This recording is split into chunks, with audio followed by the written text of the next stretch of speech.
Good morning, friends. This message is intended for June 6th, and it is entitled, Not Racist, Not Enough. The text I'd like to use for today is found in Proverbs chapter 31, verses 8 and 9. Speak up for those who cannot speak for themselves. Ensure justice for those being crushed. Yes, speak up for the poor and helpless, and see that they get justice. I can't breathe. Mama, I need water. I can't breathe. The world has since watched as George Floyd's life slowly slipped away as a white police officer knelt on his neck. Yes, we have watched the very final fleeting moments of a man's life on the pavement, handcuffed, begging for air, begging for water, begging for mama, with the knee of a cruel man on his neck. What was your reaction? Tears, sadness, hurt, disappointment. Maybe like myself, you have found yourself, when you think about it, your stomach gets kind of tight with anger. The human being inside of each of us, inside of me, wants to know and already can declare that something terribly is wrong.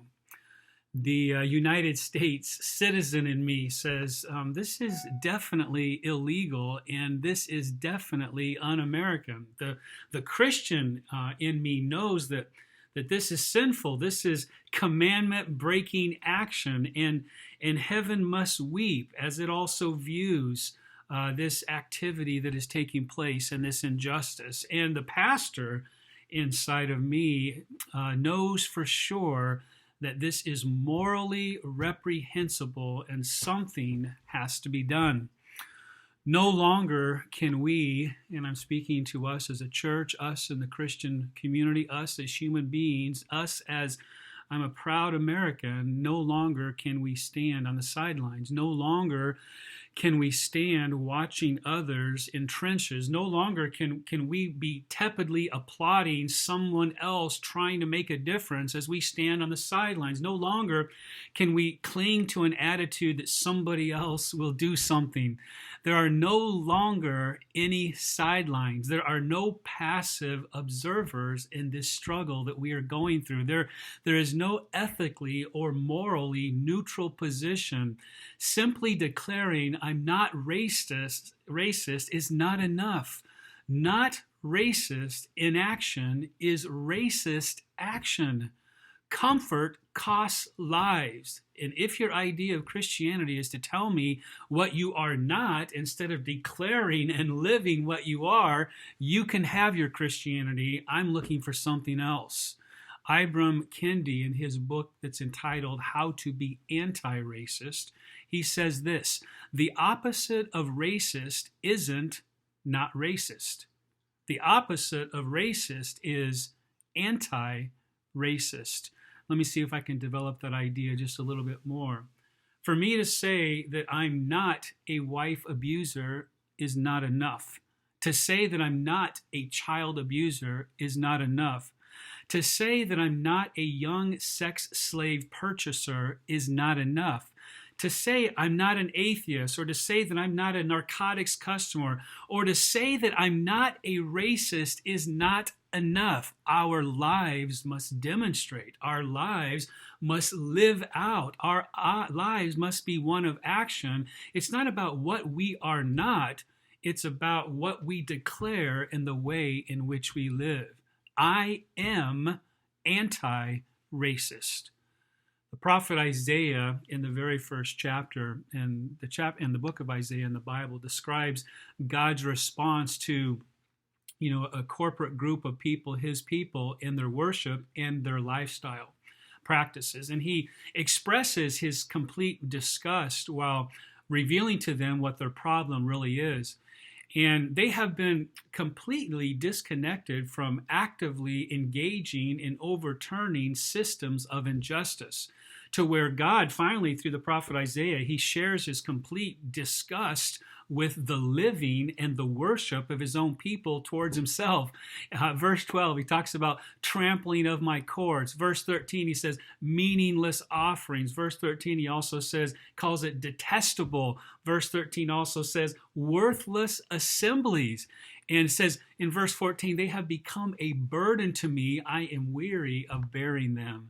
So God sees a problem, and the problem isn't poorly prepared or off-tuned music team or uninspired, irrelevant preaching. Notice what God says the problem is. In verse 15, he says, you have your hands, they are full of blood. And then as he addresses their problem, he tells them and pleads with them what the solution is. Verse 17, learn to do right, seek justice, defend the oppressed. Clearly, not racist worship and lifestyle is not enough.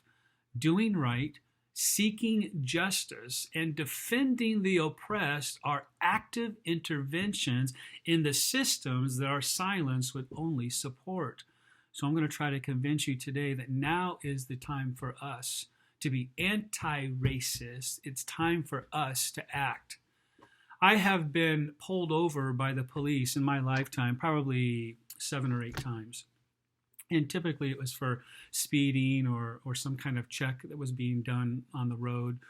And never once in those 7 or 8 times when I was pulled over by a police officer did I ever feel that my life was in danger. Never once was I concerned that the lives of my passengers, maybe beside me or in the back seat, were somehow in danger.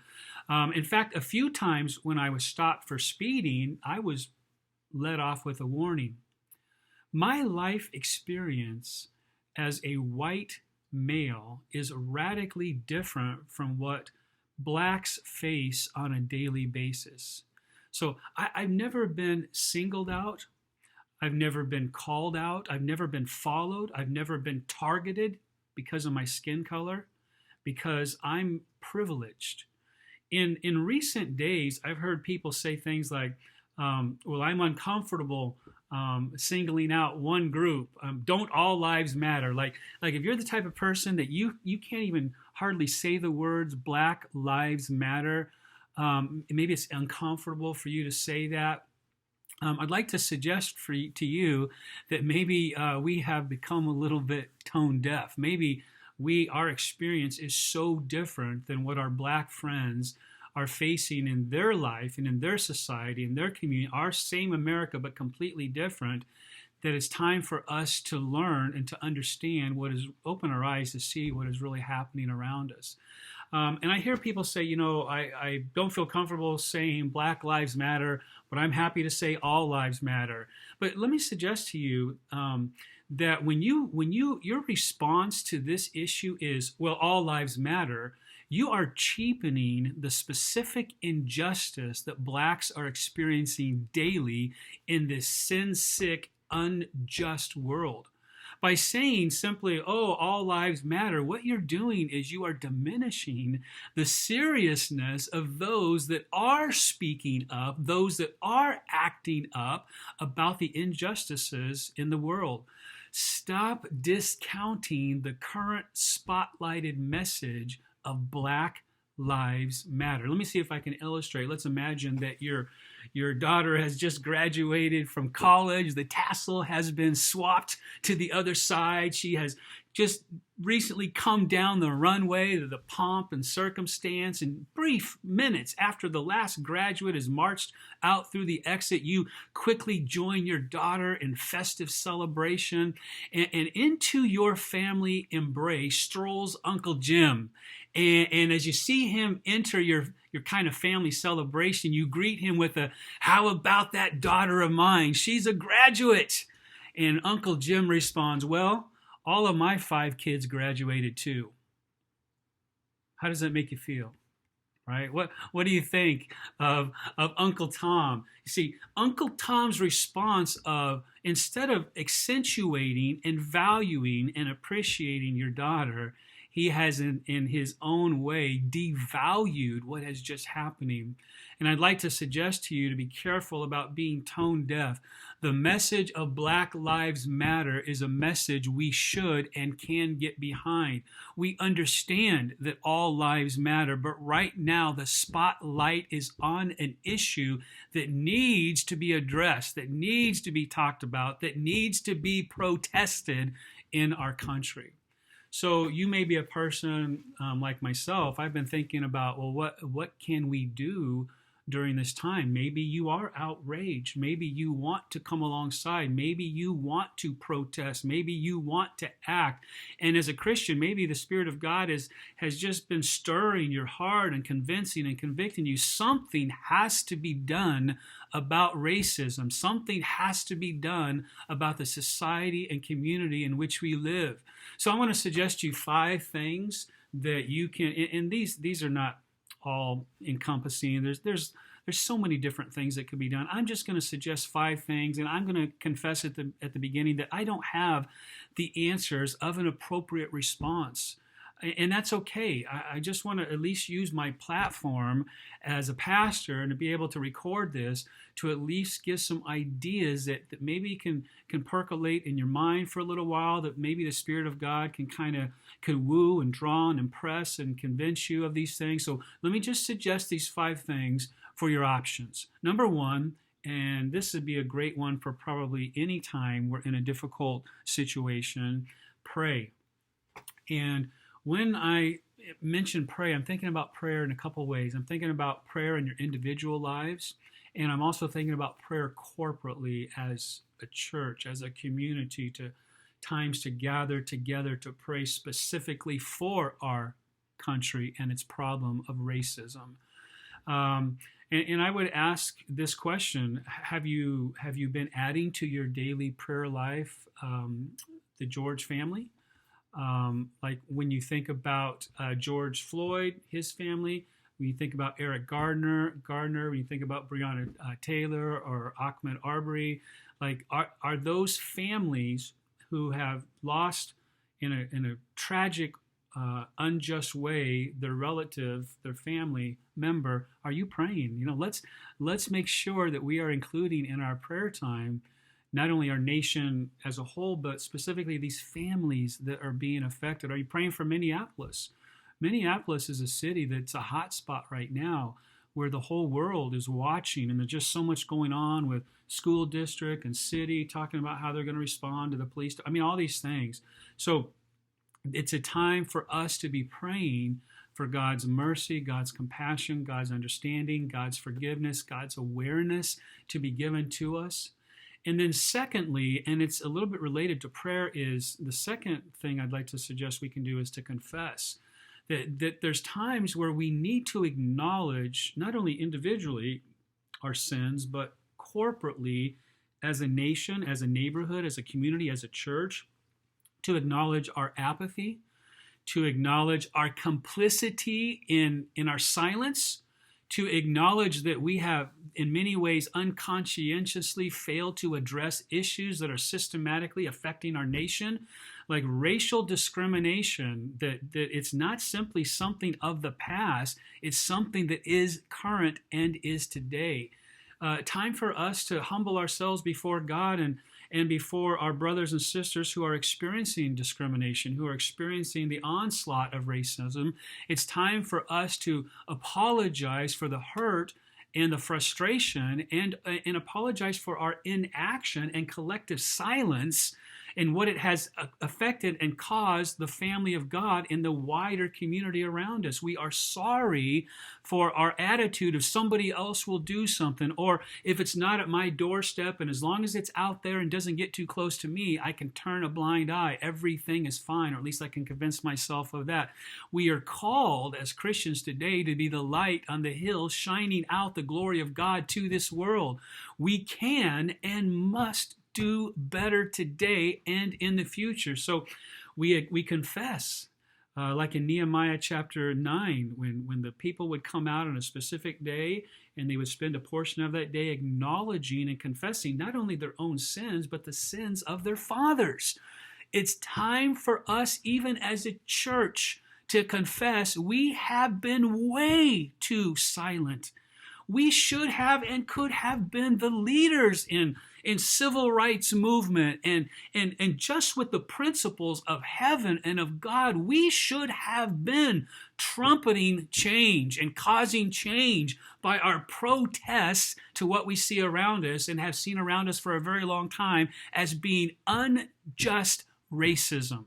So we can confess we don't understand well. I don't get it all. I don't understand. But here's the thing. I want to. Help me understand. Please educate me. I don't want to remain in ignorance about your experience and I don't want to be immune to the pain that you are experiencing. So number one, we pray. Number two, we confess. And the third thing we do is we say something. Now, I know that silence is comfortable. I know that whenever we speak, we can be misinterpreted. Our words can be misconstrued by someone. The words just won't come. I hear all the excuses. My words won't come out right. I don't know what to say.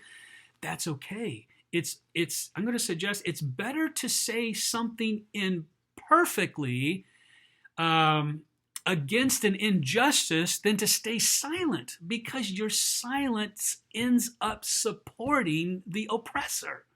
So if the death of George Floyd, if it bothered you, if it moved you, if you also considered it morally reprehensible, please don't stay silent. Say something. If you believe that Eric Garner and Ahmaud Arbery and many others who were taken way too soon their lives based on injustice, based on it. You got to say something. You use the gifts, and one of the gifts that God has given you is your voice. One of the gifts that God has given you is your influence. Whatever your circle of influence is, you get a chance to say something.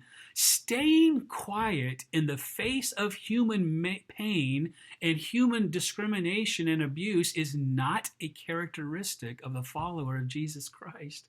Aren't you happy that Queen Esther didn't stay silent? Aren't you pleased that the Apostle Paul also? Aren't you glad that Jesus didn't stay silent and remain in heaven, but came down and entered the fray and did something about it? It's time for us to say something.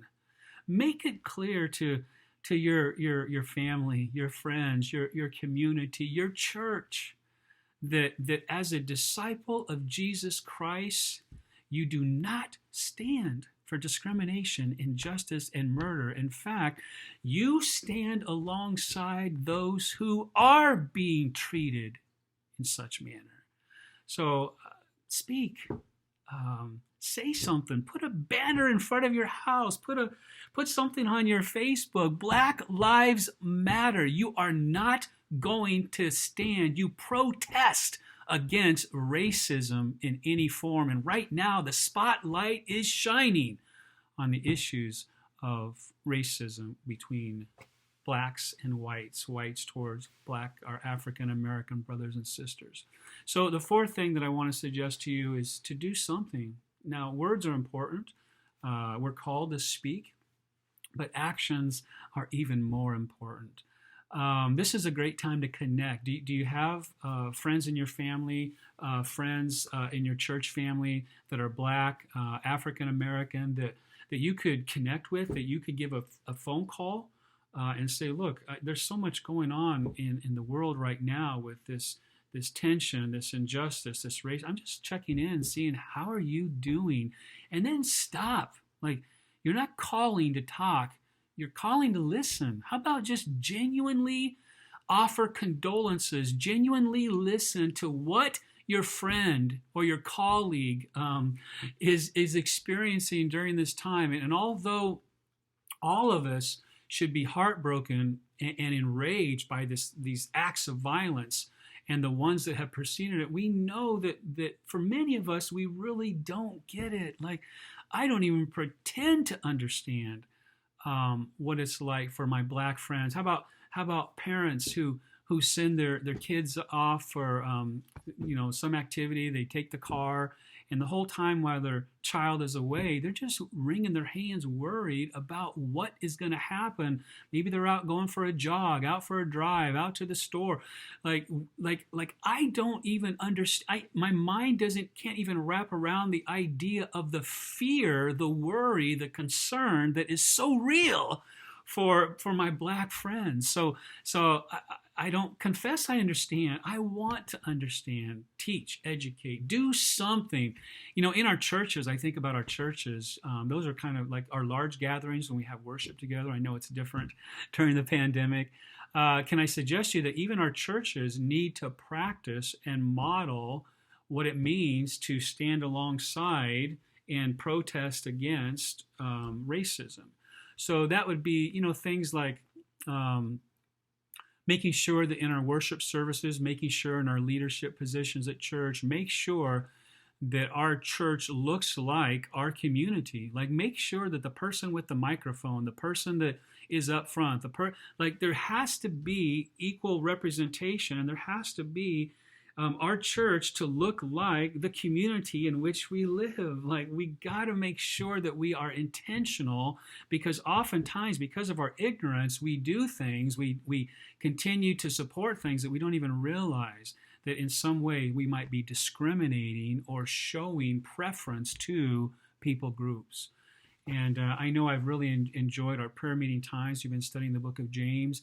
And James chapter 2, the first 14 verses is just so powerful about not showing favoritism, and just been so convicted. And I think as a church, we need to look in the mirror. And I'm talking not only as a worldwide church, but Kennewick, Seventh-day Adventist Church, look in the mirror. How are we doing? Are we living and acting the way in which we want the world to know us as? I do want to mention one thing that I have to confess. It's something that bothers me greatly. So I'm going to try to mention this briefly, because I could do a whole message on this. I am so tired of this past, I hope it's past, flimsy, failing argument that I hear Christians, and I hear Adventist Christians predominantly say, and it goes like this. Well, I don't want to say something. I don't want to do something because I can't get involved in politics. Whew, man, don't get me started too much on this, but let me just touch on it briefly. Friends, this is not a political issue. This is not about President Trump and Democrats and Republicans. This is not a political issue. This is a humanity issue. It is a right that Jesus would have addressed. And as a follower of Jesus, listen, there's so many places in the Bible, Isaiah chapter 53, the same thing, where God says, look, the problem that you have as a church is you have all this injustice going on around you. He even mentions in your families, blood on your hands, like you're doing nothing about the injustice around you. And then you call upon me and you fast and you do all. I don't hear you, because you're not living out the principles of what it means to be a follower of Jesus. And as disciples of Jesus, this is not a political issue. Stop with your excuses. Stop hiding behind your excuses. It is time for us as a church to speak and to act on this issue. We uphold the sanctity of life, and that includes all life, and right now that highlights Black lives. Speak up, live up, act up for those who right now are being treated in this way. So I just want to mention that. Stop with the excuse of I can't get into politics. Speak for humanity issues. All right, last thing, step number 5 is I'm going to call it live the dress rehearsal. So you heard me refer to this life, and even during this pandemic time, it's like a dress rehearsal for what awaits us, and I'm talking about heaven. And so let me remind you of the words of Jesus as he was teaching us in the Sermon on the Mount and the Lord's Prayer. Remember, he said, as it is in heaven. So God's desire for us here on earth is to have a slice of heaven now. Like in the Gospel of John, when when John talks about life eternal, he doesn't talk about a future time when you will experience that. He's talking about the abundant heaven-like life you can live today. And so I'll remind us of the words of the Apostle Paul in Galatians chapter 3, verse 28. There is neither Jew nor Gentile, neither slave nor free, nor is there male and female, for you are all one in Christ Jesus. Picture heaven for a moment. I've heard this question asked often, what do you think it'll be like in heaven in terms of, will there be communities divided by race? Will there be communities in heaven, streets and neighborhoods and communities where it's based on the color of your skin, or based on your gender, or based on how tall you are, or how much money you had on earth? Like, it's just so silly to even have those questions even come out as sentences or questions from your mouth, right? Because we all agree. I've never, ever heard one person say, oh, yes, we're going to have, those who are Seventh-day Adventists over in this section, those who are Catholics over in this section.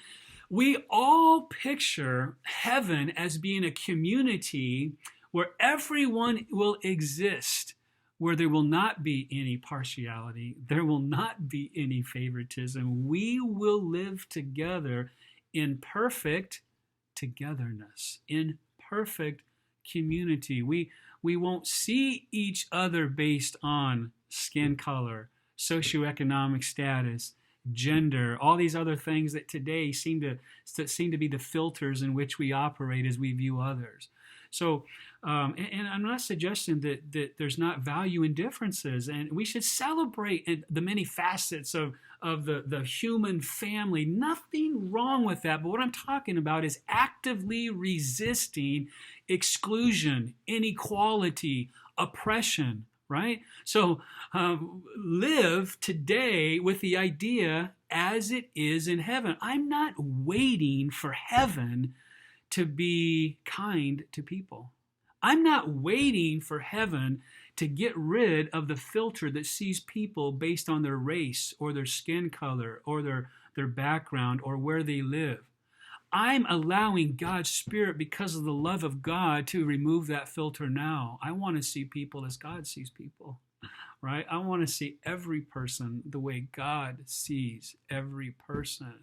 And so live today. Don't wait for heaven to be a wonderful husband, to get rid of your anger problem, to get rid of your racism problem, your bigotry attitudes and leanings that you may have. That as you come to know and experience a little bit of heaven today, I'm just telling you, as it is in heaven, you can experience that. I can experience that. Let's live the dress rehearsal now. Let's not wait for heaven. Oh, well, then I will be that way. Let's be that way today. So let's end with a couple things here. Micah chapter 6, verse 8. I love this verse. What does the Lord require of you? To act justly and to love mercy and to walk humbly with your God.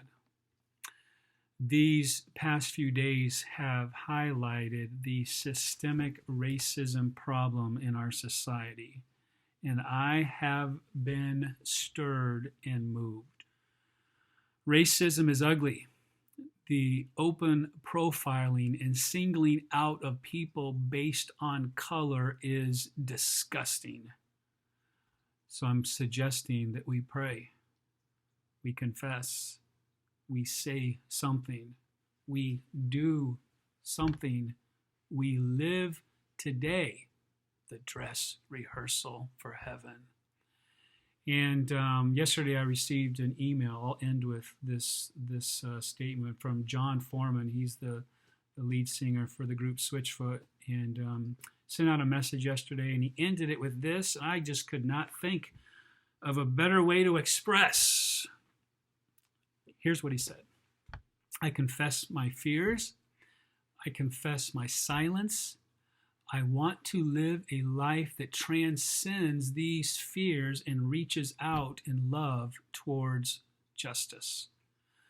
To all my black brothers and sisters out there, I stand with you I kneel with you. I weep with you.